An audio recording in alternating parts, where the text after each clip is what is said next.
Visítanos en asdetrebol.com, la mayor tienda de magia con los mejores precios.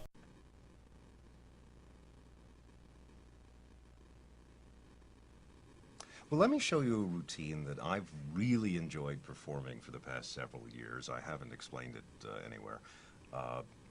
But it's a routine that's in some ways more fun to do than to see, although I think the spectators enjoy it too. Let's take a look, because I've actually taped this already with a few people. Here we are.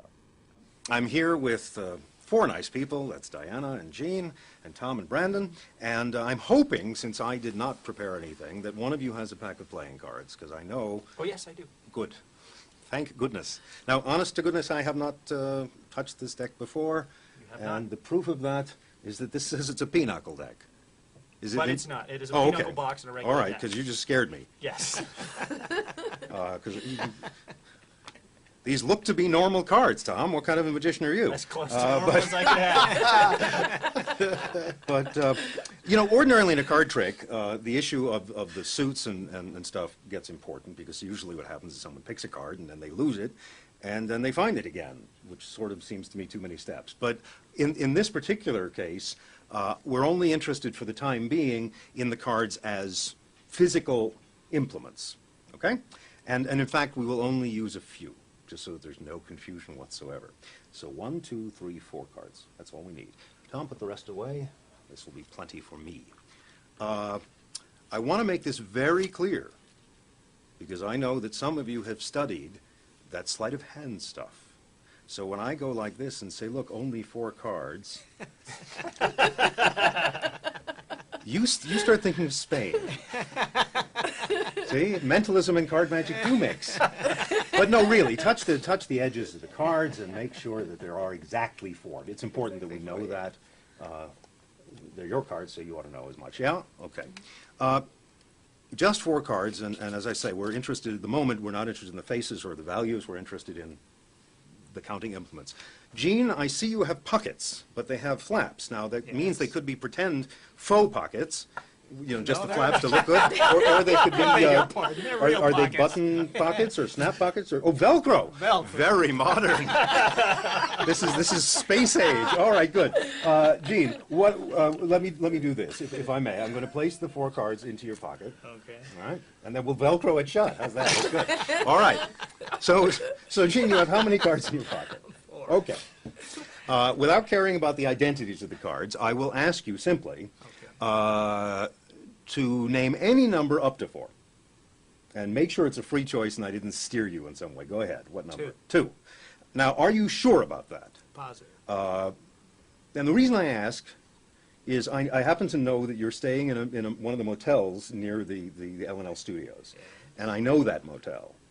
The walls are thin. And I have concerns for the other people staying at the motel.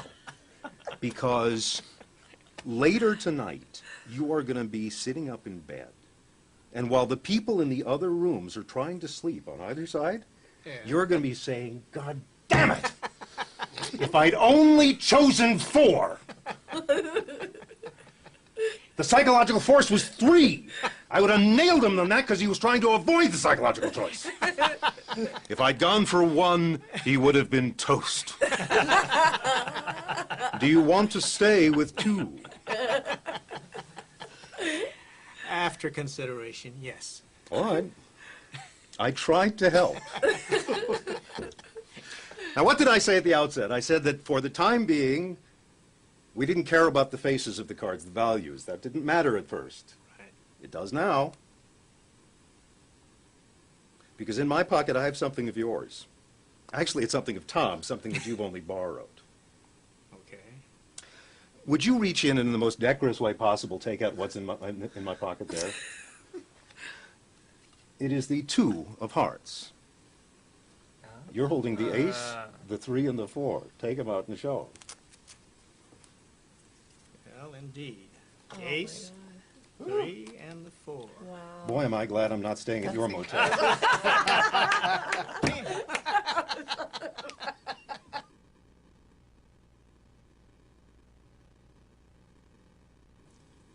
Having introduced the idea of multiple outs, let's talk for a moment about another routine that's actually not the same as what we just saw, but uses coins again, but in a slightly different direction. And this is based on a wonderful idea from a dear departed friend of both of ours, Marcello Truzzi. And we'll talk about it, but let's take a look at it first. Kenna, we're going to try something involving money. Do you like money? Oh, yeah. Me too. These are coins, and what I've got here is a collection of all the basic coins that are currently in circulation. We're going to play a game with these coins called Choice and Chance. Okay. Simple enough? Sounds good. I am going to make a little notation on my business card, and it has to do with your behavior in just a moment, okay?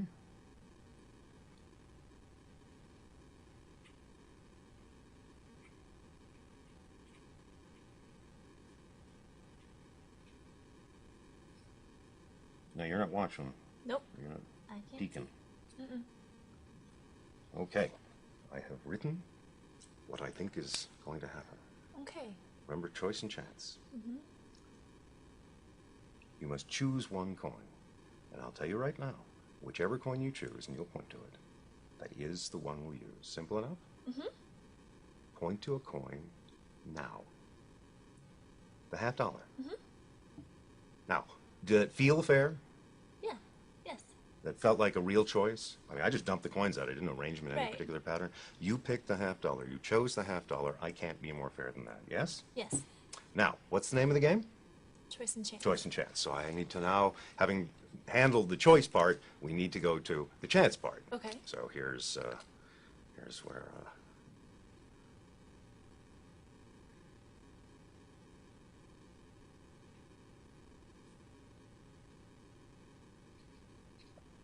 Now don't peek. Doesn't make much difference. You won't be able to read my handwriting anyway. But all right. So we've got a.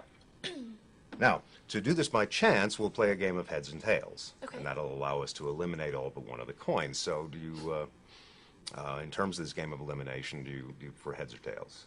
Heads. All right. So gather up the remaining coins and shake them up in your hands. And then you'll just drop them over here. And the ones that you wanted heads, we'll keep heads? Mm-hmm. Okay. The ones that say heads up, we'll keep, and any tails we'll eliminate. And we'll keep doing this until we're down to one coin. And that way we choose a coin by chance. Okay. Sound simple? Yep. It is simple.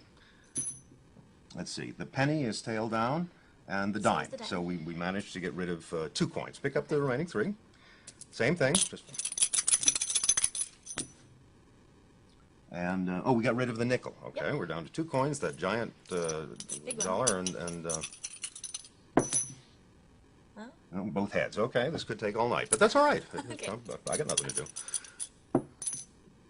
Oh, we're down to cheap. 1. So the quarter is now so we have chosen a $50 by choice, Right.